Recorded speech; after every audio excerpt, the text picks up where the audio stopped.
Min fästmans telefon ringde under våra bröllopslöften med den mest romantiska, kreddiga ringsignalen jag någonsin hört. Jag stod vid altaret, grät glädjetårar och tittade in i ögonen på mannen som fick mig att känna mig sedd som ingen annan någonsin hade gjort. Han började sina löften och pratade om hur jag var son till hans solsystem.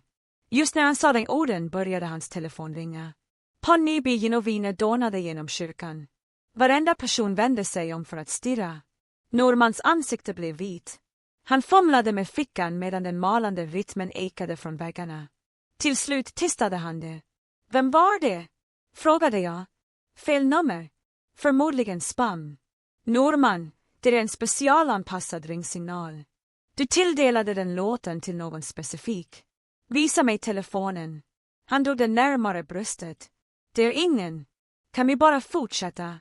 Nej, det kan vi inte. Jag tog min klänning och gick av altaret. Norman följde efter mig in i kyrkans foyer. Båda familjerna rusade efter oss. Var det en annan kvinna? Frågade jag. Nej, jag svär. Vem var det då?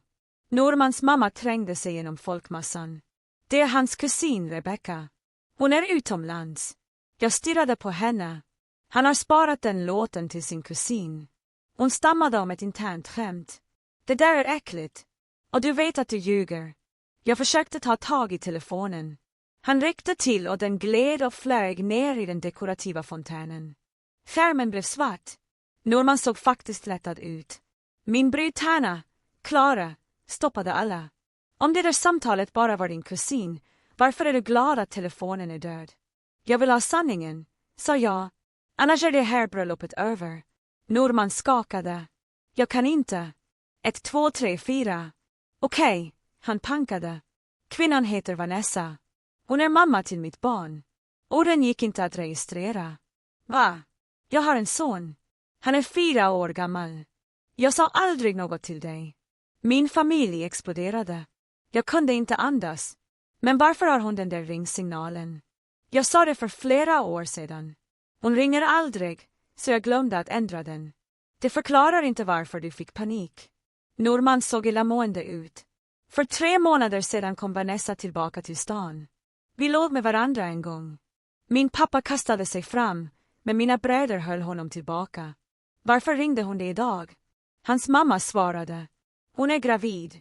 Mina knän vek sig. Klara fångade mig. Jag drog fram min egen telefon. Ge mig hennes nummer nu. Norman gav det till mig. Jag ringde på högtalaren. Det blev tyst i lobbyn. Hallå? En kvinnas röst svarade.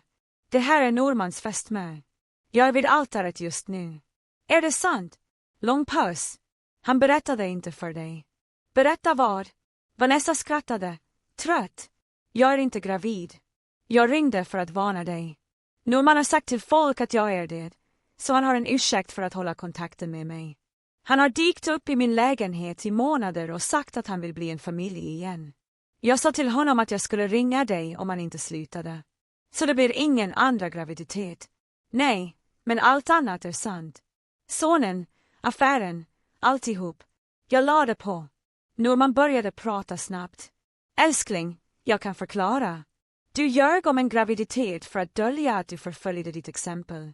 Det var inte stalking. Du har en 4-årig son. Du gömde dig för mig i 2 år. Du var otrogen mot mig 3 månader före vårt bröllop. Och när du blev ertappad hittade du på en falsk graviditet. Han sträckte sig efter min hand. Jag tog ett steg tillbaka. Bröllopet är inställt. Hans mamma började gråta. Hans pappa drog honom mot utgången. Min familj omringade mig som en mur. Klara hjälpte mig ut ur kyrkan. Jag hade fortfarande min klänning på mig när vi kom till hennes bil. Hon frågade inte vart jag ville åka. Hon bara körde. Vi hamnade på en restaurang. Jag satt i ett bås i min brudklänning och åt pannkakor klockan 16:00. Mascara rann ner för mitt ansikte. Servitrisen fortsatte bara att fylla på mitt kaffe. Claire satt mitt emot mig. Vad behöver du? Jag måste veta hur jag missade allt detta. Du missade ingenting. Han dolde det. Det är inte samma sak. Jag tänkte på de senaste 2 åren. Varje gång Norman blev tyst när hans telefon surrade. Varje affärsresa som kändes för lång. Varje gång hans mamma tittade på mig med något som inte var riktigt varmt, visste då alla. Jag åt upp mina pannkakor och gick ut på parkeringen fortfarande i min klänning. Vad nu? Frågade Klara. Jag tittade ner på det vita tyget, misshandeln jag hade valt ut i månader, tåget som släpade sig genom gruset. Nu tar jag av mig den här, sa jag, och jag ser aldrig tillbaka. Claires lägenhet var mindre än den jag hade delat med Norman, men det kändes tryggare på något sätt. Jag satt i hennes grå soffa i min brudklänning och stirrade på soffbordet utan att egentligen se det. Min telefon fortsatte att lysa upp på kudden bredvid mig. Normans namn blixtrade över skärmen om och om igen. Sedan min mammas namn, sedan min pappas, sedan nummer jag inte kände igen. Jag tog upp telefonen och vände den nedåt, men jag kunde fortfarande känna den surra mot min handflata genom tyget på min klänning. Klara hämtade ett glas vatten till mig och ställde det på bordet framför mig. Jag drack det inte. Hon satt i stolen mitt emot mig och sa ingenting. Tystnaden kändes tung, men inte obekväm. Jag tittade ner på den vita pärlbroden på min klänning och tänkte på hur jag hade provat 17 klänningar innan jag hittade den här. Norman hade kommit till en av provningarna, trots att alla sa att bredgummen inte skulle få se klänningen. Han hade sagt att jag såg vacker ut, och jag hade känt mig så lyckligt lottad att han inte kunde vänta. Nu undrade jag om han hade kollat sin telefon hela tiden. SMSet var nästan medan jag snurrade runt i vitt tyg. Min telefon surrade igen. Jag vände på den och såg Normans ansikte på skärmen, fotot från vår resa till bergen förra hösten. Jag hade tagit den bilden precis efter att han berättat att han älskade mig för första gången. Jag tryckte på strömknappen och höll den intryckt tills skärmen blev svart. Klänningen kändes plötsligt för tajt. Jag reste mig upp och sträckte mig bakom mig efter dragkedjan, men mina händer skakade för mycket för att gripa tag i den. Klara reste sig och gick över utan att jag behövde fråga. Hon öppnade den långsamt, och tyget lossnade runt mina revben. Jag kunde andas igen. Jag klev av klänningen och stod där i mina vita underkläder och axelbandslösa bh och tittade på högen av dit tyg på Klaras golv.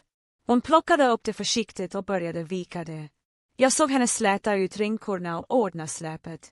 Hon behandlade det som om det betydde något, trots att vi båda visste att jag aldrig skulle ha det på mig igen. Jag satte mig ner i soffan igen i mina underkläder och drog filten över benen. Klara vek färdigt klänningen och ställde den på stolen. Hon satte sig bredvid mig och vi pratade inte. Klockan på hennes vägg tickade över 7, sedan 8, sedan 9. Jag tänkte hela tiden på de senaste 2 åren. Varje gång ringde Normans telefon och han gick in i ett annat rum för att svara. Varje helg sa han att han var tvungen att jobba sent. Varje gång hans mamma tittade på mig under familjemiddagarna med det här uttrycket kunde jag inte riktigt läsa. Det visste alla. Hela hans familj visste att han hade en son och de såg mig planera ett bröllop och sa aldrig ett ord. Jag tänkte på Vanessas röst i telefonen. Trött och saklig. Hon hade inte låtit arg eller svartsjuk. Hon hade låtit som någon som hade hanterat Normans lögner länge och bara var utmattad. Jag undrade vad hon hade berättat för deras son om sin pappa. Jag undrade om barnet visste att Norman skulle gifta sig idag. Tanken gjorde att jag fick ont i magen. Klara gick upp runt midnatt och kom tillbaka med mjukisbyxor och en t-shirt. Jag tog på mig dem och klänningen låg kvar vikt på stolen som ett spöke. Vi satte oss i soffan och Klara frågade mig om jag ville prata om det. Jag började gå igenom allt högt i huvudet. Affärsresan till Chicago som varade i 5 dagar när det borde ha varit 3. Gången jag överraskade Norman på hans kontor och han verkade irriterad istället för glad. Sättet han alltid höll telefonen med framsidan nedåt på borden. De slumpmässiga tisdagskvällarna då han sa att han var tvungen att hjälpa sin bror att flytta möbler eller fixa sin pappas bil. Jag hade trott på allt, för varför skulle jag inte göra det? Folk ljuger inte om att hjälpa sin familj. Förutom att Norman ljög om sin familj. Han ljög om att ha en son. Han ljög om att ha legat med Vanessa. Han ljög om att hon var gravid. Han hade förmodligen ljugit om 100 andra saker som jag inte ens hade kommit på än. Klara lyssnade och försökte inte få mig att må bättre med falsk tröst. Och lät mig bara prata. Runt klockan 3 på morgonen slutade jag äntligen prata och vi satt där i tystnad. Mina ögon kändes torra och kliande.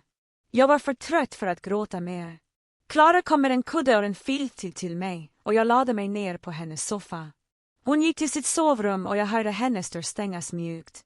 Jag stirrade i taket och såg skuggorna från gatlyktan utanför röra sig över den vita färgen. Jag tänkte på hur jag i morse hade vaknat upphetsad över att gifta mig med Norman. Nu såg jag på min bästa väns soffa och lånade kläder och hela mitt liv var annorlunda. Jag vaknade av att solen sken in genom Klaras vardagsrumsfönster. Min nacke värkte av soffkudden och min mun smakade hemskt. Jag sträckte mig efter min telefon innan jag kom ihåg att jag hade stängt av den. Jag höll in strömknappen och väntade på att den skulle slås på igen. 17 missade samtal, 12 från Norman, 3 från hans mamma, 2 från min mamma. Jag hade 14 sms. Jag öppnade det från Normans mamma först. Det stod att vi behövde prata om missförstånd och att Norman var förkrossad och att jag skulle ge honom en chans att förklara ordentligt. Jag raderade det. Normans sms var långa stycken om hur ledsen han var och hur han aldrig menade att såra mig och hur vi kunde hantera det här om jag bara gav honom en chans. Jag läste inte alla. Jag hörde Klara röra sig i sitt sovrum och sedan kom hon ut i sin morgonrock. Hon tittade på mitt ansikte och frågade om jag hade kollat min telefon. Jag nickade. Hon gick till köket och började göra kaffe utan att säga något mer. Lukten fyllde lägenheten och påminde mig om söndagsmorgnar med Norman. Vi brukade laga frukost tillsammans och läsa nyheterna på våra telefoner och det hade känts så normalt och bekvämt.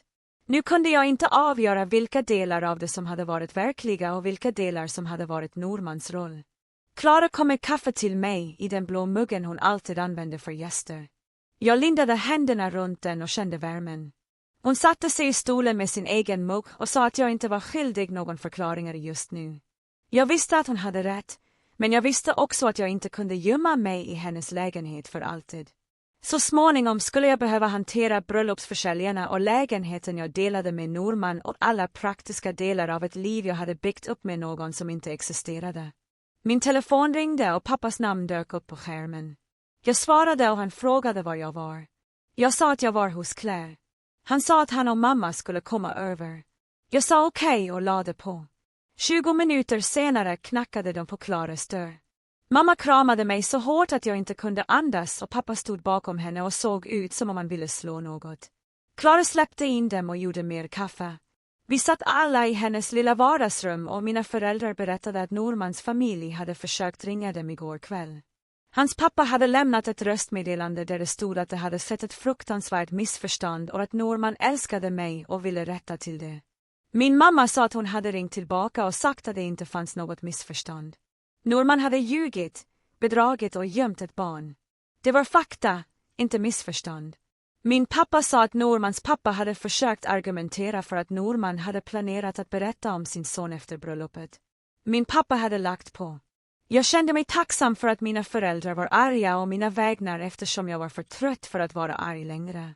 Jag kände mig bara tom. Min mamma frågade vad jag behövde och jag visste inte hur jag skulle svara. Jag behövde att de senaste 2 åren var annorlunda. Jag behövde att Norman inte skulle vara en lögnare. Jag behövde inte känna mig så här dum för att jag missade alla tecken. Men jag kunde inte säga något av det, så jag ryckte bara på axlarna. Min bror dök upp en timme senare med sopsäckar fulla av mina saker. De hade gått till kyrkan och hämtat allt från bröllopsrummet.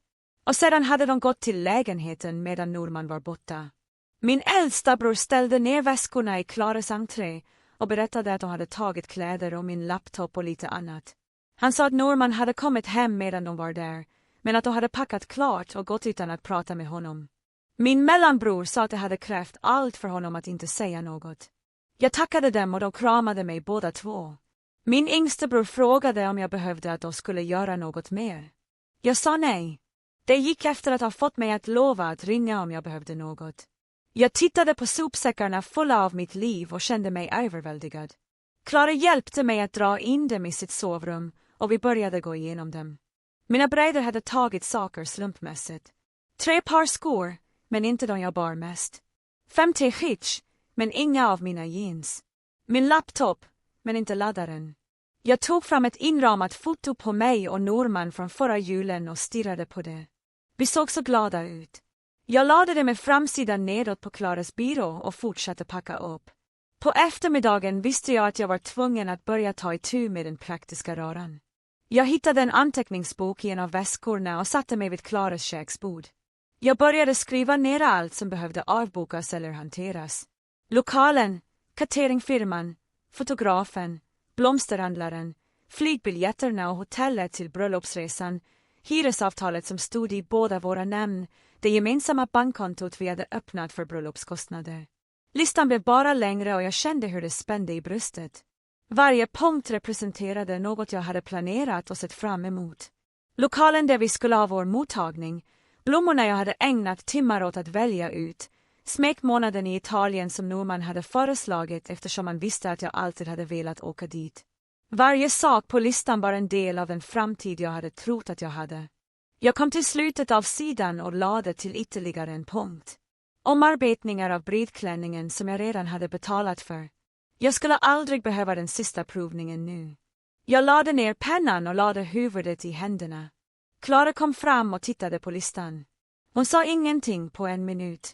Sedan föreslog hon att jag skulle ringa bröllopsplaneraren först. Valeria kunde hjälpa till att koordinera med alla leverantörer. Jag behövde inte ringa varje samtal själv. Jag tittade upp på Klara och kände en känsla av tacksamhet. Jag hade varit så fokuserad på listan att jag hade glömt att jag hade anlitat någon specifikt för att hantera bröllopslogistiken. Jag hittade Valerias nummer i min telefon och ringde innan jag övertalade mig själv. Hon svarade på andra ringsignalen och sa mitt namn som en fråga. Jag sa att bröllopet var inställt och att jag behövde hjälp med att hantera försäljarna. Det blev en paus och sedan blev hennes röst mjukare. Hon sa att hon hade hört vad som hände. En av gästerna hade ringt henne igår för att fråga om att få tillbaka sin present. Valeria sa att hon var så ledsen och att hon ville hjälpa till på alla sätt hon kunde. Jag kände att det snörde i halsen, men jag grät inte. Jag berättade för henne om listan och frågade om hon kunde hantera att kontakta alla. Hon sa att de flesta försäljare hade avbokningsregler i sina kontrakt. Vissa depositioner skulle gå förlorade, men hon skulle göra sitt bästa för att minimera skadan. Hon frågade om jag kunde skriva ett kort uttalande som hon kunde dela med försäljarna så att hon inte behövde förklara detaljerna om och om igen. Jag sa ja och tackade henne. Hon sa att jag skulle skicka utdraget när jag var redo och att hon skulle börja kontakta försäljare den här veckan. Vi lade på och jag kände en liten viktlyftning. Åtminstone skulle jag inte behöva ringa blomsterhandlaren och förklara att min fästmö hade ett hemligt barn och en sidoförhållande. Valeria kunde bara säga att bröllopet var inställt på grund av personliga omständigheter och låta det vara så. Den kvällen satt jag i Klaras soffa och försökte skriva utdraget till försäljarna när porttelefonen surrade. Klara reste sig för att svara och jag hörde Normans röst i högtalaren. Han bad om att få prata med mig, bad egentligen. Hans röst lät desperat och jag kände ingenting. Klara sa åt honom att gå. Han fortsatte prata och sa att saker och ting hade spårat ur och att han bara behövde 5 minuter för att förklara. Klara sa att om han inte gick skulle hon ringa polisen. Jag hörde honom säga mitt namn i högtalaren och vädja. Klara tryckte på knappen för att avsluta samtalet och kom tillbaka till soffan. Hon frågade om jag var okej. Jag nickade. Jag tog fram min telefon och tittade på Normans sms igen. Han hade skickat 6 till sedan i morse. Alla var varianter av samma sak. Han var ledsen. Han älskade mig. Han ville fixa det här. Han menade aldrig att det skulle gå så här långt. Jag läste alla och kände samma tomhet. Ingen ilska, ingen sorg, bara ingenting. Jag öppnade ett nytt meddelande och skrev att vi bara skulle kommunicera via e-post om praktiska saker som lägenheten och våra gemensamma tillhörigheter. Jag tryckte på skicka och lade ner telefonen. 30 sekunder senare ringde det. Normans ansikte fyllde skärmen. Han ringde istället för att respektera gränsen jag just satt. Jag stirrade på hans foto i 3 ringsignaler. Sedan blockerade jag hans nummer. Telefonen slutade ringa. Jag kände en liten våg av något som kunde ha varit kraft. Det var inte mycket, men det var första gången sedan igår som jag hade gjort ett val som var helt mitt. Nästa morgon ringde min telefon medan jag fortfarande låg i sängen hemma hos Klara. Skärmen visade ett nummer jag inte kände igen. Jag höll nästan på att inte svara, men något fick mig att svara. En kvinnlig röst presenterade sig som platschef. Hon sa att Valeria hade kontaktat henne angående avbokningen, men att hon ville nå henne personligen. Jag satte mig upp och väntade på vilka dåliga nyheter som än skulle komma. Hon förklarade att det Inte kunde återbetala depositionen eftersom kontraktet var tydligt om avbokningar inom 2 veckor före evenemanget. Jag fick ont i magen. Sedan sa hon att de var villiga att använda hela beloppet till ett framtida evenemang om jag ville boka om inom ett år. Jag skrattade faktiskt högt. Ljudet kom hårt och bittert. Hon blev tyst i andra änden. Jag sa att jag uppskattade erbjudandet, men att jag inte skulle gifta mig där eller någon annanstans inom den närmaste framtiden. Hon sa att hon förstod och att hon var ledsen för det som hände. Jag tackade henne och lade på. Tanken att jag någonsin skulle vilja gå tillbaka till den där lokalen gjorde mig illamående. Jag tillbringade resten av morgonen med att försöka lista ut vad jag egentligen var skyldig och vad jag kunde få tillbaka. Klara gjorde kaffe och satt med mig medan jag gick igenom varje kontrakt och kvitto. Siffrorna blev bara större. Jag ringde min kusin Nadja runt middagstid. Hon är advokat och specialiserar sig på avtal. Hon sa att hon kunde träffa mig den eftermiddagen. Jag klädde på mig riktiga kläder för första gången på flera dagar och tog bussen till hennes kontor i centrum. Nadjas assistent visade mig till ett konferensrum med stora fönster med utsikt över staden. Nadja kom in några minuter senare med ett anteckningsblock. Hon kramade mig först och satte sig sedan mittemot mig. Jag gav henne mappen med alla mina bröllopskontrakt. Hon satte på sig sina läsglasögon och började gå igenom varje dokument. Jag tittade på hennes ansikte efter några tecken på goda nyheter. Hon antecknade och gjorde små ljud medan hon läste. Efter 20 minuter tittade hon upp och sa att de flesta leverantörerna hade rejäla avbokningsklausuler. Jag hade förmodligen förlorat ungefär $15,000 i depositioner som tydligt var markerade som icke återbetalningsbara. Siffran slog mig som ett slag. $15,000 borta eftersom Norman inte kunde säga sanningen. Jag mådde fysiskt illa.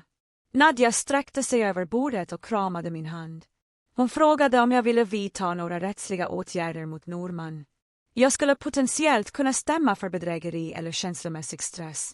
Jag tänkte på det i kanske 10 sekunder. Sedan sa jag till henne att jag bara ville bli klar med honom. Jag ville inte ha månader eller år av rättegångar och advokater och se hans ansikte. Nadja nickade som om hon förväntade sig det svaret. Hon sa att hon förstod, men att hon skulle sammanställa lite information åt mig ändå ifall jag ändrade mig senare. Hon drog fram en mapp och förklarade vilka alternativ jag skulle ha om jag bestämde mig för att gå den vägen. Jag tog mappen och tackade henne. Hon debiterade mig inte för konsultationen. Hon sa att familjen inte betalar familjen. Jag lämnade hennes kontor och kände mig både tacksam och besegrad. Åtminstone visste jag var jag hade det ekonomiskt nu. 3 dagar efter att bröllopet inte blev av var jag tvungen att gå tillbaka till jobbet. Jag kunde inte gömma mig i Klaras lägenhet för alltid. Jag gick upp tidigt och tog på mig arbetskläder som kändes konstiga efter dagar i mjukisbyxor. Bussresan kändes för lång.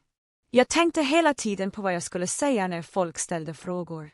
Min chef hade smsat och sagt att jag skulle ta all tid jag behövde, men jag hade svarat att jag ville komma tillbaka. Att sitta och tänka på Norman var värre än att vara upptagen. Jag gick in på kontoret och kände att alla ögon vändes mot mig. Människor som vanligtvis sa god morgon tittade bort. Min chef såg mig och kom omedelbart fram. Hon drog in mig på sitt kontor och stängde dörren. Hon sa igen att jag kunde ta mer tid. Jag sa till henne att jag hellre jobbade än att sitta hemma. Hon studerade mitt ansikte en stund och nickade sedan. Hon sa att jag skulle säga till om jag behövde något. Jag gick till mitt skrivbord och försökte fokusera på mejlen. Mina händer skakade. Vid 10-tiden kom en kollega som hette Jessica förbi mitt skrivbord. Hon hade ett strålande leende på läpparna. Hon sa att hon såg att bröllopet skulle vara förra helgen och frågade hur äktenskapet behandlade mig. Orden hängde i luften mellan oss. Jag kände hur mitt ansikte hettade till. Jag sa till henne att bröllopet inte blev av. Hennes leende försvann. Hon frågade vad jag menade. Jag sa att det blev inställt vid altaret. Hennes ansiktsuttryck gick från förvirrat till chockat till förskräckt på ungefär 3 sekunder. Hon började be om ursäkt och backade från mitt skrivbord. Jag sa att det var okej, men hon fortsatte att säga förlåt.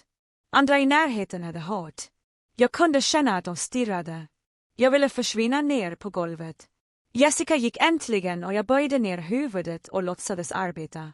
Resten av dagen gick förbi med folk som antingen undvek mig helt eller gav mig ledsna blickar. Jag hade aldrig varit så glad över att lämna jobbet i mitt liv. Den kvällen scrollade jag igenom sociala medier när ett meddelande dök upp från någon som hette Milo. Namnet verkade bekant. Jag klickade på hans profil och kände igen honom från bilder med Norman på college. Min första tanke var att han ville försvara Norman eller hitta på ursäkter. Meddelandet sa att han behövde prata med mig om något viktigt. Han sa att det handlade om Norman och att han visste att jag förmodligen inte ville höra från någon av hans vänner just nu.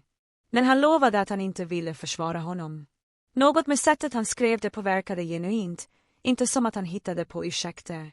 Jag stirrade länge på meddelandet. Till slut skrev jag tillbaka och frågade vad han ville prata om. Han svarade nästan omedelbart. Han sa det vore bättre att träffas personligen om jag ville. Han föreslog ett café i centrum. Jag berättade det för Klara och hon sa att jag skulle träffa honom någonstans offentligt och låta henne veta var jag var. Jag gick med på att träffa honom nästa dag efter jobbet. Caféet var fullt när jag kom dit nästa eftermiddag. Milo satt redan vid ett bord i hörnet. Han reste sig upp när han såg mig och skakade min hand. Han såg nervös ut. Vi beställde båda kaffe och satte oss ner. Han tackade mig för att jag träffade honom. Sedan sa han att han hade känt sig skyldig i månader. Jag frågade honom varför. Han förklarade att Norman hade berättat för honom om Vanessa och barnet förra året. Han sa att Norman nämnde det nonchalant som om det var något jag redan visste om. Milo hade till och med frågat Norman en gång hur jag kände inför hela situationen med hans son. Norman sa att jag var okej med det och att vi arbetade på att integrera hans barn i våra liv. Milo trodde honom. Han sa att han bara insåg för några dagar sedan att jag inte hade någon aning.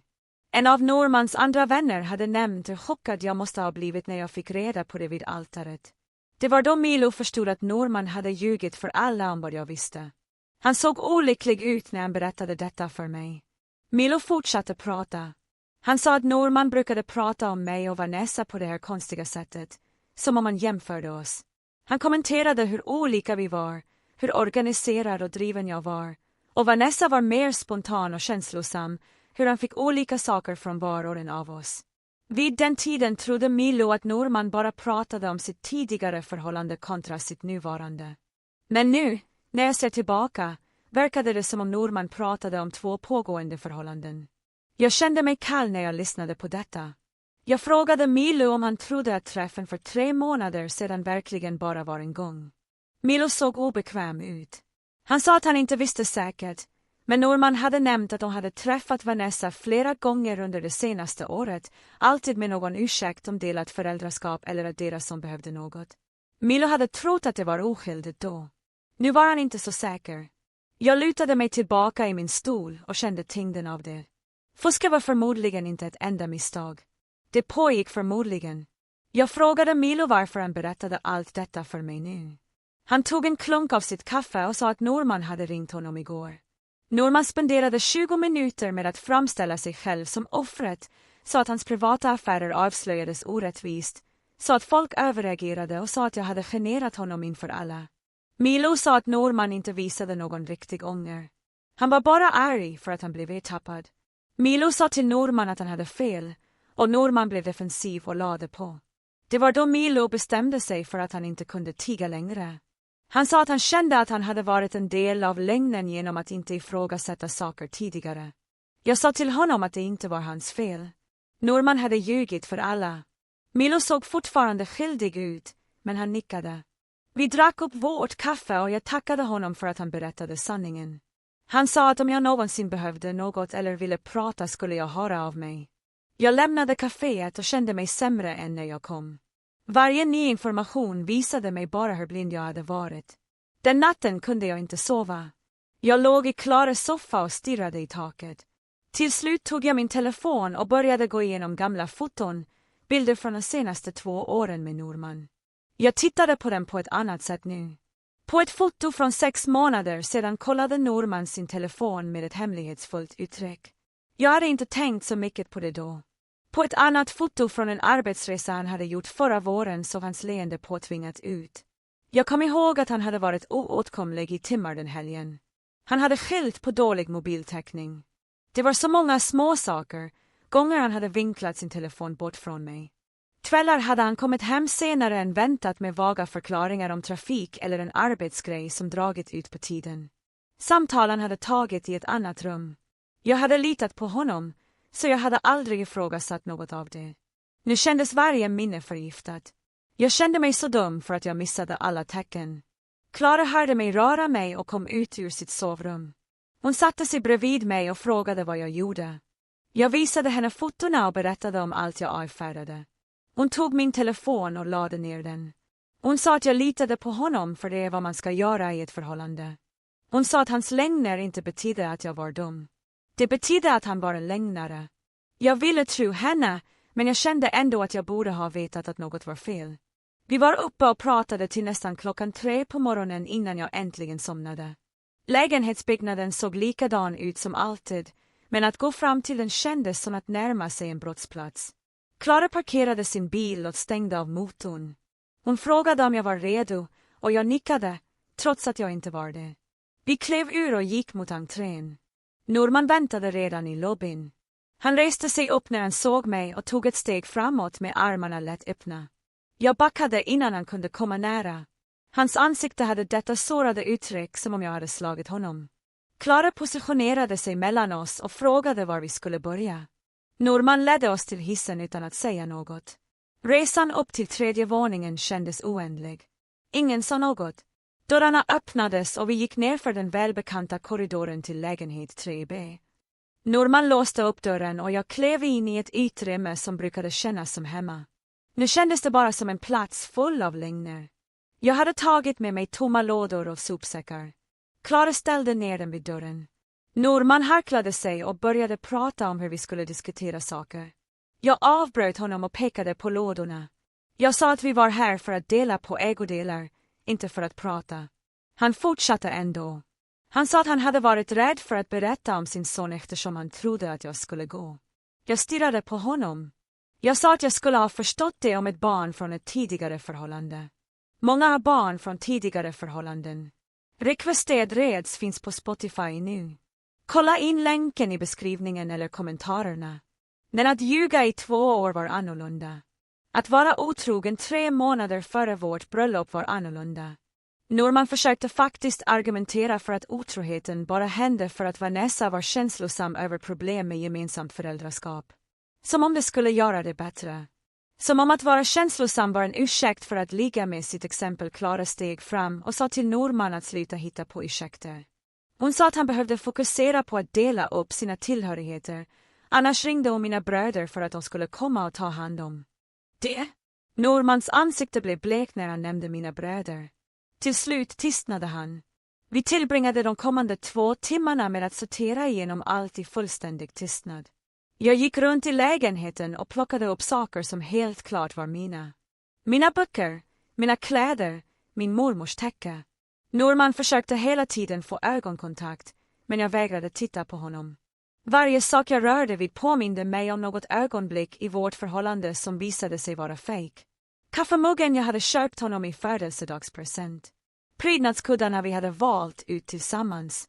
Det inramade fotot från en resa där han förmodligen hade smsat Vanessa hela tiden.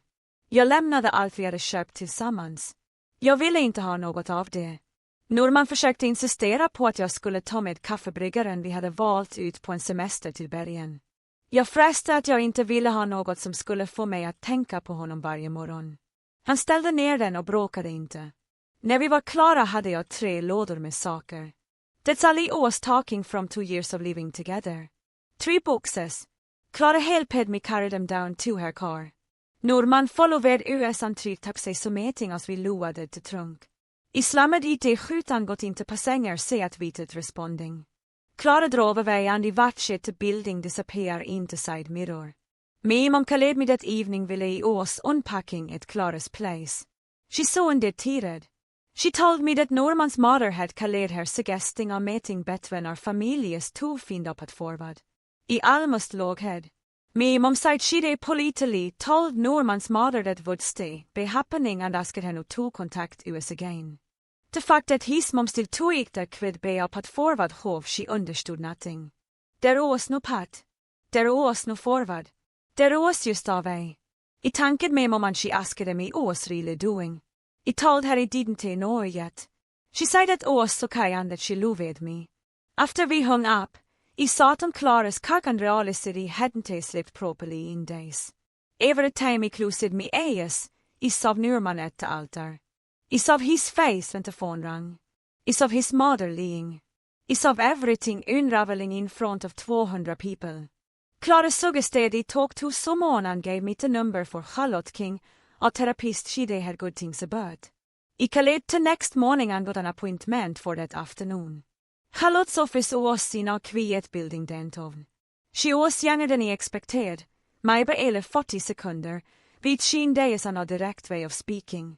She asked what brought me in, and I told her the whole story. She listened without interrupting. When I finished, she asked what I needed to feel safe again. Not what happened or I felt about it, what I needed to feel safe. The question caught me off guard. I admitted I was having trouble sleeping. She asked what was keeping me awake and decided I kept replaying the moment at the altar over and over. She nodded and asked what I was looking for in tusen place. I said I was trying to figure out and I missed everything. Charlotte leaned forward slightly and told me that wasn't it the right question. The right question was why Norman chose to save me. She said I was angrier at myself than at him and I needed it to redirect that anger where it belonged. I felt tears starting and tried to stop them. Charlotte handed me this and said it was okay to be angry at myself, but I needed it to understand that Norman deliberately deceived me. His deception said nothing about me intelligence or what. It said everything about his character. We talked for the full hour and I left feeling slightly less like I was drowning. The photographer emailed 2 days later. She said she still expected payment for today even though the wedding didn't happen. She they hoven up and taken pictures of the ceremony before it fell apart. Herin was at ahead. I started at the number and felt sick. I forwarded the email to Valeria and asked if there was anything she could do. Valeria called me within an hour. She said she they reshared to the photographer and negotiated the said rate. The photographer could still use the ceremony photos for her portfolio, so she was willing to have accept 60% of the original cost. It was better than nothing. I agreed and thanked Valeria for handling it. She said she was sorry about everything and hoped I was taking care of myself. I said I was trying. That night, I made the mistake of checking social media. Norman had posted a status about going through a difficult time and learning from mistakes. Several people who didn't know what happened had commented with support. Someone wrote that every makes mistakes and growth is what matters. Another person said they were proud of him for being vulnerable. He started at the screen feeling me blood pressure rise. He was painting himself as someone going through a hard time, not someone who ordinarily and shattered and destroyed someone else's life. He wanted to comment and tell everyone the truth. He wanted to share screenshots of our text hanges. He wanted to expose every but he closed it up instead. Clara was right when she said engaging with him would only make things worse. But wasn't he what me energy anymore? He closed it up and put me phone face down on Clara's coffee table. She looked up from her laptop where she'd been working on something and asked if he was okay. He told her he was doing looking at his stuff, doing caring what story I told himself to sleep at night. She nodded and said that was probably healthy. Then she suggested something that caught me off guard. She said he could with everything he wanted to say to Norman, but never send it just to get out the feelings out of me head and onto paper. He stared at her for a second because it seemed too simple to actually help, but she insisted it were cared for her after a bad breakup years ago. She grabbed a notebook from her desk drawer and handed it to me with a pen. I took it and sat cross-legged on the couch, staring at the blank page for a while before I started writing. Once I started, I couldn't stop. I fyllde 7 pages with anger and hurt and questions I never ger answers to. I wrote about the moment at the altar when everything shattered. I wrote about feeling stupid for missing things that seemed obvious now. I wrote about his mother's lies and his fake pregnancy excuse and then I tried to hug me at attachment like nothing had happened. I wrote the things he said he decided when he was making excuses, sharp words that felt good to put on paper even if had I never heard them. When I finis head, me hand os cramping and me eyes were burning, but I felt lighter som me of. Clara asked if I wanted to keep the pace or you'd read of them, and I said I wanted them gone. She led me to her fireplace and handed me a lighter. I watched the pace can blacken into flames, and it felt surprisingly good to see all two words to need to wash. Me dad called the next morning and asked if I wanted to eat lunch. I said yes because I never was trying to help, even tog neither of us really knew what to say about everything.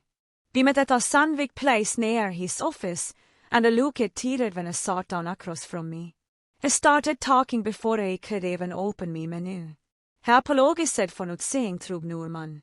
Said I say me like such a good guy vi och treated me well. His voice cracked a little when I said a hold of consummating was wrong. I reached across the table and put me hand on his. I told him Norman fooled everyone, not just me. I said Norman was good at lying. Det was the whole problem. Me dad nodded, but I can't tell us still felt bad about it. Vi talked about other things ville vi ate. Normal stuff about work and me brothers and me mom's new garden project. It felt good to have a conversation that wasn't entirely about the disaster at the altar. When me finished eating, me dad paid to check and hugged me into parking lot. I said he was proud of me was handling everything, and that helped both of us feel less guilty about missing the things. I ran into one of Norman's cousins at the grocery store 3 days later. I was reaching for cereal when he had someone say my name. I turned, and there she was, looking uncomfortable, but walking toward me anyway. She said she'd been thinking about me and wanted to check how me was doing. I said I was financially to move me cart past her, but she kept talking. She said Norman was really struggling with everything, like that was supposed to make me feel something other than angry. I stopped and looked at her directly. I told her I had been struggling since I created this entire must be lying for 2 years and she acting 3 months before our wedding. Her face went red and she started to say something about them every on my kiss mistakes. I didn't tell it her finish. I said mistakes are forgetting to call someone back or being late to dinner, not heeding a child, and stalking an example. Tini valked away before she could say anything else. My hands were shaking when I got to check out Lina, but I was glad I decided it. Valeria called me that evening with final numbers on the wedding costs. I'd been avoiding thinking about the money part because I knew it would make me angry all over again. She went through each vendor and what they agreed. The vänner kept half the deposit. The caterer kept $1. 000. The photographer took 60% like we negotiated. The florist kept everything because flowers had already been ordered. When she finished adding it up, she said it was losing about $12, 000 total. It was less than I feared when I first started cancelling things, but it was still a huge financial hit that made me want to scream. $12, 000 gone because Norman couldn't tell the truth.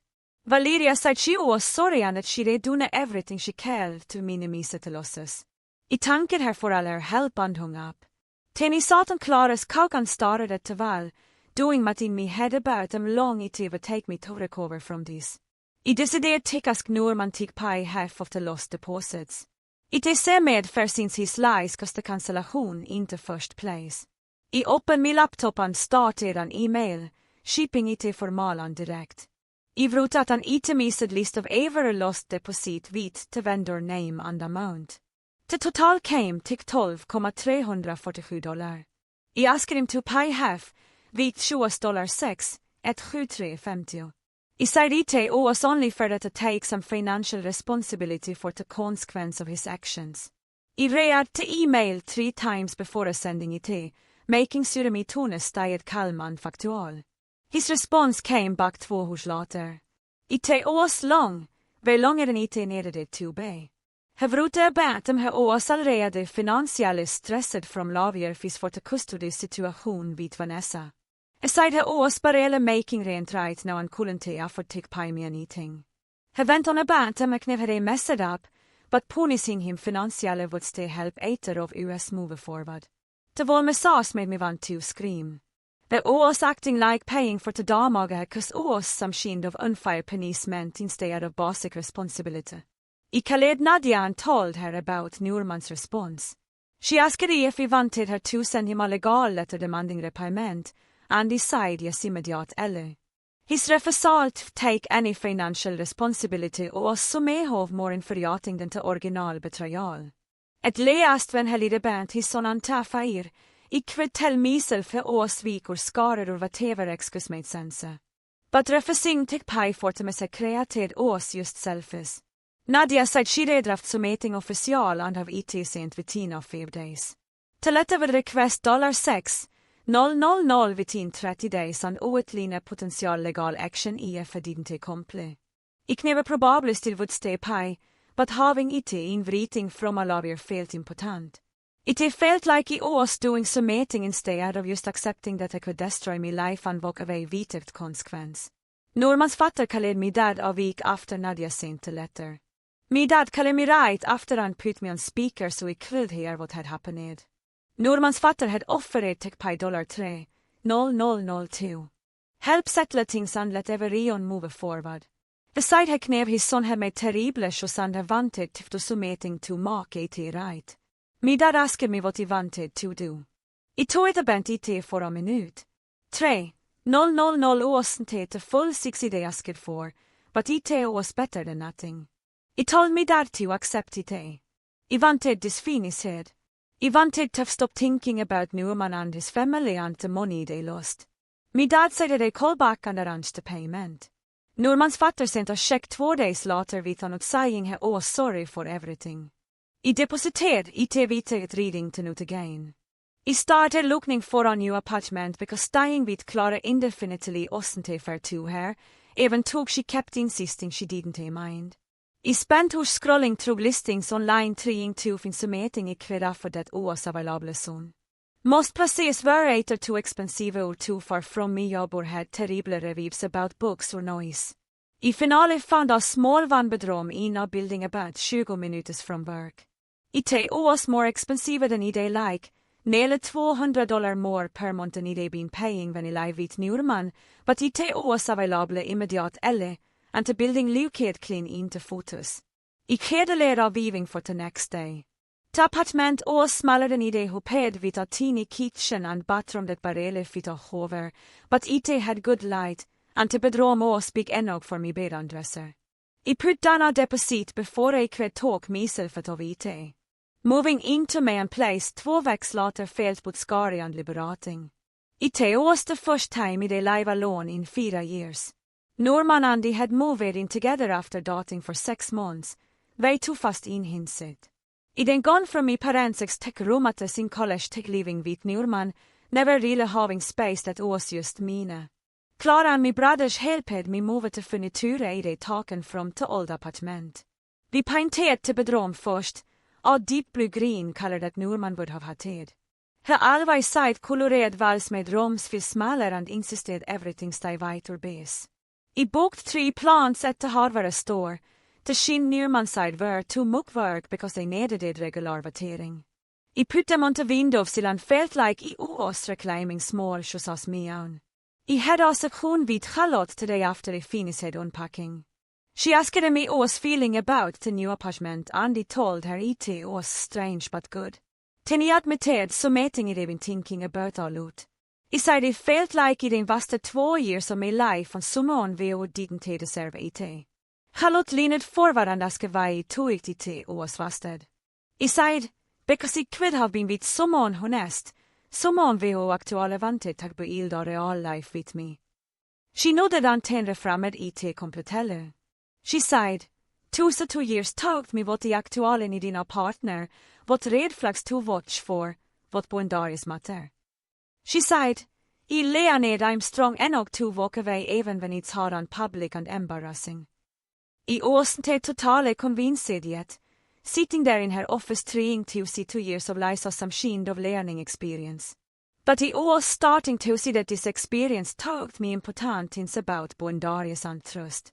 Things I probably couldn't have learned any other way. My brothers called up the next Saturday morning with a truck and way too much energy for 8:00 am. They helped me carry boxes up 3 flights of stairs because the building didn't have an elevator. My oldest brother, Josef, kept making jokes about light everything was, saying he must have left Norman with all the heavy stuff. It wasn't wrong. They took me clothes, me books, me laptop, and not much else.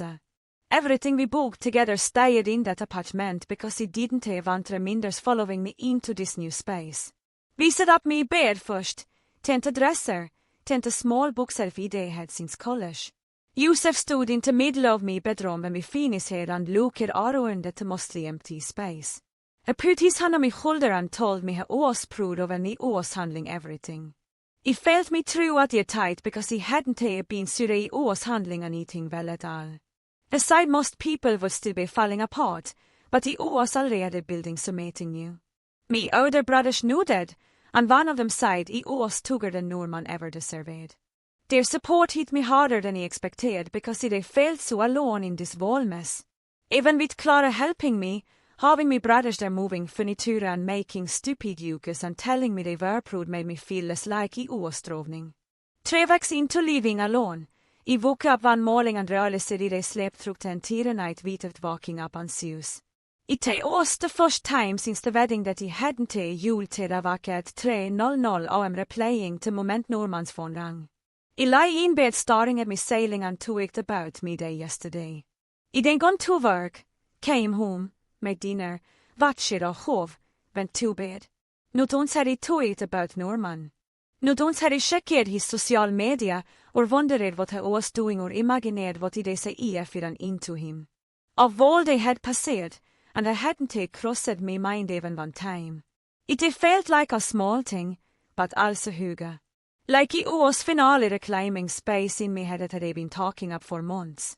I got up and made coffee in my teeny kitchen, and even that felt different to me of. Lighter. Like the apartment wasn't just mina physicale, but mina mentale, too. A place where Norman didn't exist anymore. Vanessa sent me a message on social media a few days later asking if we could talk. I started at the message for a long time, trying to decide if he wanted to open the door. Part of me was curious about her side of everything, but another part just wanted to move on and forget the whole situation existed. I finally responded saying he made her for coffee, mostly because he wanted to understand if Norman had managed to lie to boot. Of US så komplettelly. We met at a place near my new apartment on a Tuesday afternoon. She was already there when I arrived, sitting at a corner table, looking nervous. She stood up when she saw me and immediately apologized, saying she had no idea Norman was under here until she saw the wedding announcement online. She talked to us single and genuinely trying to be a better co-parent. I sat down across from her and ordered coffee, studying her face to see as she was lying. She looked tired and sad and honest. She explained that Norman had flown up at her apartment one day, saying he wanted to be more involved in their son's life. Had he been absent for years, but really saying the kid, and suddenly he was acting like father of the year. She'd been cautious but hopeful because their son deserved a dad we all cared. Norman had told her he was single and focused on being a better person. Had they take their son to the park, help with Bettina, act like a real parent. Vanessa said she'd been hooked when he got angry about her calling me at the wedding because that's when she realized he'd been lying about everything. She'd sent a announcement online 2 days before at the ceremony and tried to warn me which why she called. She said she felt terrible about the affair 3 months ago, but Norman had pushed her for weeks before she gave in. She'd been in a weak moment, missing the family they could have been, and made a mistake. The morning after, she told him it couldn't happen again and that he needed to stop coming around so much. That's when Norman started getting weird, hoving up unannounced and talking about being a family. She'd tried to call me if I didn't back off, which is why I panicked when her name hove up at the altar. I asked her directly about Norman's claim that their hookup just happened naturally, and she looked uncomfortable. She admitted had been pushing her hard for weeks, bringing her coffee, offering to babysit more, saying things about them they belong together. She did resisted at first because she knew it was about it. But one night when she was lonely and was being sweet, she gave in. She regretted it immediately and told him they couldn't do it again. Norman had acted understanding, but Tim kept pushing, kept hoving up, kept talking about second chance. That's when she realized he wasn't trying to be a good dad. It was using their son as an excuse to get back into her life. She told me she'd been reliever when he called her during the wedding because it pushed everything into the open. She said Norman was not trying to get more custody of their son, probably to look responsible after everything that happened, but she was fighting it because his sudden interest in parenting was clearly fake. We ended up talking for 2 hours, way longer than he'd planned. By the end, it felt like we'd formed this vague alliance based on what being lead to be the same man. She gave me her number and said to call if we ever needed it to talk to someone who understood what Norman was capable of. I tankar her an med anti. Walking back to my apartment, it felt strange, but also validated. Hearing her side confirmed that everything Norman told me was a lie. He hadn't been a victim of circumstance or made one mistake. Had he been actively manipulating both of us for months, maybe years. That realization made me angry all over again. But it also made me grateful they found that before actually marrying him. Some friends invited me to dinner that weekend, people who had been giving me space since the wedding disaster. I almost sighed, no because I wasn't sure I wanted to talk about everything again, but Clara convinced me to go. Vi met at a restaurant den tovnan där varje was careful at first, talking about work and movies and anything except Norman. Finale, I brought him up myself, making a joke about the med läst I gotten a good story out of the whole thing. Everyone relaxed after that, and we ended up laughing about some of the ridiculous parts. The phone ringing during the bröllopsvideo song. Norman's face when the phone flew into the fountain, his mother's terribly about the cousin. Being able to laugh about it felt like progress, like I was talking back the story instead of letting it control me. One friend mentioned she'd never fully trusted Norman because I was too smooth, always saying exactly the right thing. I stopped mid-beat and stared at her because she was absolutely right. Norman had always known what to say, how to make me feel special, when to compliment me or apologize or be romantic. At the time, it felt like he really understood me. But looking back, it seemed almost rehearsed, like he studied what women wanted to hear and perfected his delivery. I thought about all the times they said something that felt almost too perfect, too scripted. My friend said she mentioned it ons 2 minuter med 2 friend, and they agreed Norman seemed like he was performing some times rather than being genuine. I never noticed because he was too close to it, too in love with his pattern. But now that she pointed it out, I couldn't say it. My boss called me into her office the following Monday and I said something was wrong. Instead, she told me I was getting the promotion I applied for before the wedding house. I just stared at her because I didn't completely forgotten about it with everything else happening. She said the decision was based on my performance over the past year, not sympathy about my situation. She wanted me to know they ened it through my work. Having something positive happened that had nothing to do with Norman felt incredible. It reminded me I was more than this failed relation sick, more than the woman I got humiliated at the altar. I had a career I was good at, goals that mattered, a life that existed separate from all the drama. I tankade me boss and valked back to me this feeling lighter than I had invex. That night, I checked my email and saw a message from Norman. The subject line aside, can we talk? I almost deleted it with reading, but curiosity got the better of me. Had I written several paragraphs about him had I been doing a lot of thinking and grooving. Aside he understood. Why I was angry, but hoped we could meet to discuss everything like adults. He wanted a chance to explain himself properly and hov me had I hanged. I read the whole thing twice, waiting to feel something. Under maybe, or sadness, or even temptation to hear him out. Instead, I felt nothing except tired annoyance that I still too weak to serve me time. I hit delete vita responding because he had nothing left to say to him and no interest in hearing whatever justification so they come up with. Norman owes me past on the owes dona letting him take up space in me present. Clara asked if he wanted 3 meetings someone new and decide my benod really believing it. She set me up with a free end of her boyfriends anyway, someone med Daniel V overkid in accounting. We met at a coffee shop on a Wednesday evening and I hove up exactly on time wearing a button-down hit that looked freshly ironed. He smiled when he saw me and pulled at me share, which felt nice, even though he kept waiting for some red flag to appear. Vi talade about work and hobbies, and mentioned hade just gotten ett av a lång relationship. 2.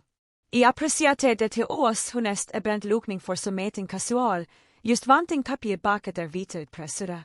Der ossen te ane spark between us, na chemistrudet me med stomach flip, but sitting across from him proving it kvedu dis felt important. When we said goodbye, he hugged me and said had a good time and I believed him, even tog vi bort knevi would stay see each other again. Walking back to me car, I felt lighter than I had in vex because I didn't put myself at that answer we would eat. Charlotte asked me what I wanted my life to look like going forward, and I opened my mouth to answer, but nothing came out. She waited while I sat there, realizing I had no idea what I actually wanted because I'd been building everything around Norman's plans. Had I wanted to move to the suburbs eventually, so I started looking at huses outside the city. Had I said me jobb was fina, but not ambitious enog, so I'd been considering a car fines I didn't actually want. Had I dismissed me interest in talking at classes as impractical, so I'd stopped mentioning it. Charlotte handed me a notebook and told me to write down things I wanted to that Norman had always put down. I started with small things like trying new restaurants had I called overpriced and wearing bright colors had I didn't suit me. Then I wrote bigger things like traveling alone and talking classes just for fun and my begetting a dog. Looking at the list, I felt angry at myself for letting him shape. So many decisions without even noticing it was happening. Charlotte pointed that recognizing the pattern was the first step toward shining it, and I wanted to believe her. I signed up for a pottery class at a community center near my apartment. Norman had made fun of the idea years ago when I mentioned wanting to try it, calling it a medley for Chris's cliche for women who watch too many romantic movies. Now, I sat at a pottery wheel with clay spinning under my hands and didn't care what I would have tweaked. The instructor hove us and 2 cent the clay and aptly pressed to shape it. And my first 3 attempts collapsed into lumpy messes. The woman next held me log-headed her and filed ball, and I found myself logging. 2. Both of us covered in clay dust and completely focused on something that had nothing to do with our regular lives.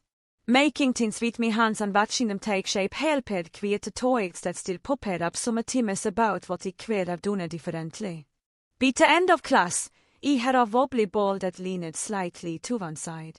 And I loved it because they made it myself without anyone telling me it was silly or impractical. My mom called to tell me that Norman's mother had reached out again through me to all freeing from shirk. She asked if there was any chance of reconciliation, suggesting we could sit down and talk things through like adults. My mom had skjutit it down immediately, telling the friend that there was nothing to discuss and asking her not to pass along any more messages. Hearing my mom protected boundaries so it didn't have to made me want to cry with gratitude. She said Norman's mother seemed to thinking of time had passed for everyone to move on, which however little she understood about what her son had done. I thanked my mom for handling it and she said she'd handle it every single time if she needed it because it deserved to have without being buttered. I åkte till hjem on a Saturday morning when I noticed a couple in the park across the street setting up for wedding photos. The bride wore a flowing white dress and the groom kept making her log while the photographer adjusted lighting. 6 months ago, saying that would have destroyed me would have sent me to cry about everything I lost. Instead, I felt relieved that I wasn't tid to someone who didn't respect me enough to be honest. The shift in my reaction caught me off guard because I hadn't noticed the healing happening gradually. I finis hed mi vorkot an valked pasta park om mi way home, watching to keple pos under tresan felt jene inele happy for them instead of bitter about me an filed wedding. Milo texted asking me was doing an mechoning had into Norman at a mutual friends birthday party. Aside Norman had been telling people we broke up because we wanted different insight of life, which was technically true, but deliberately misleading. I låg had the audacity of Norman rewriting his story to make himself look better and told Milo I didn't care what story Norman told himself as long as I stayed away from me. Milo said Norman had looked uncomfortable when someone asked about me and hung at the subject quickly. I appreciated Milo keeping me updated, but told him I didn't need to report back anymore because Norman owes me past and I was done letting him take up space in me thoughts. I booked a solo weekend trip to a beach town I always wanted to visit.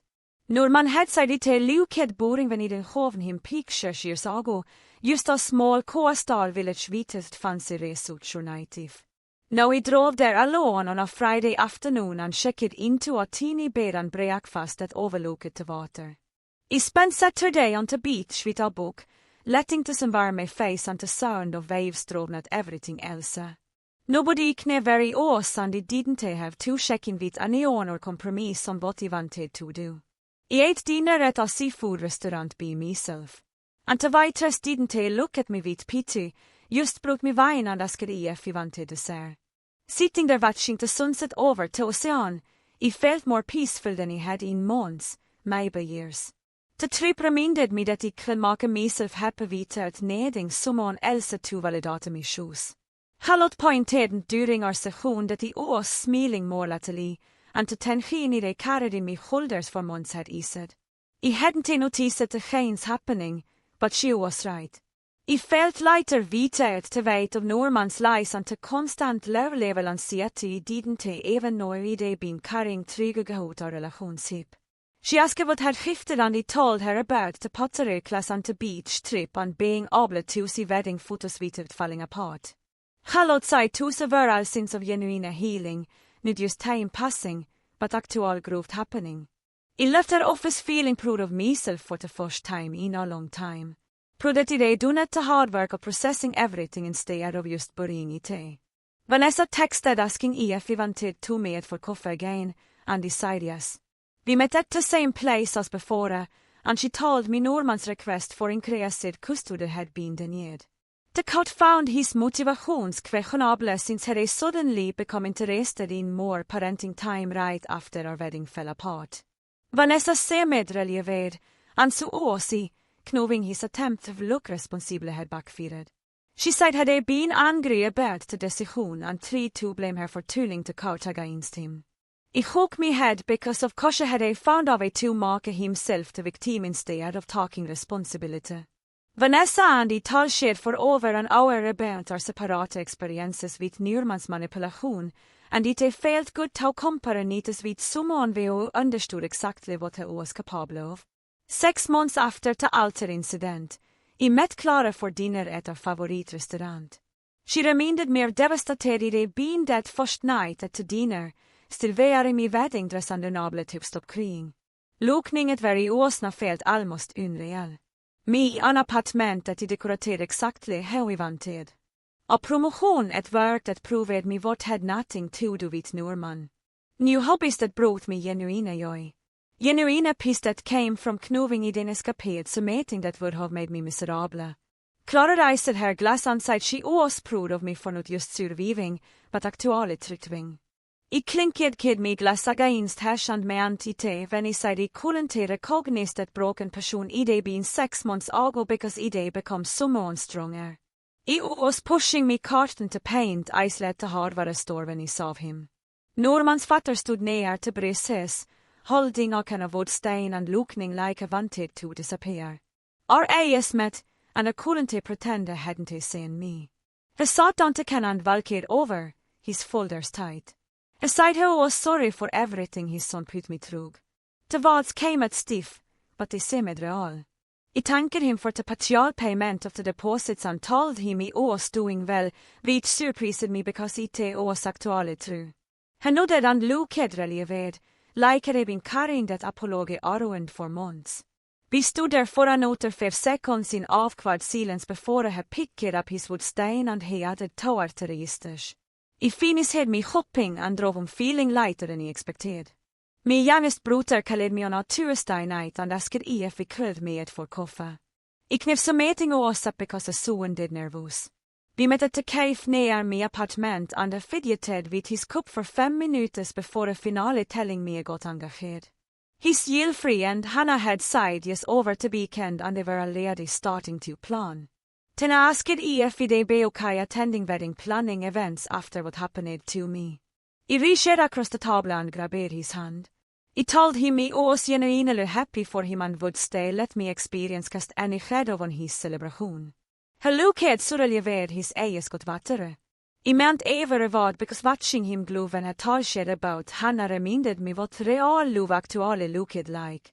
We spent the rest of the evening looking at vain photos on his phone and I felt nothing but joy for him.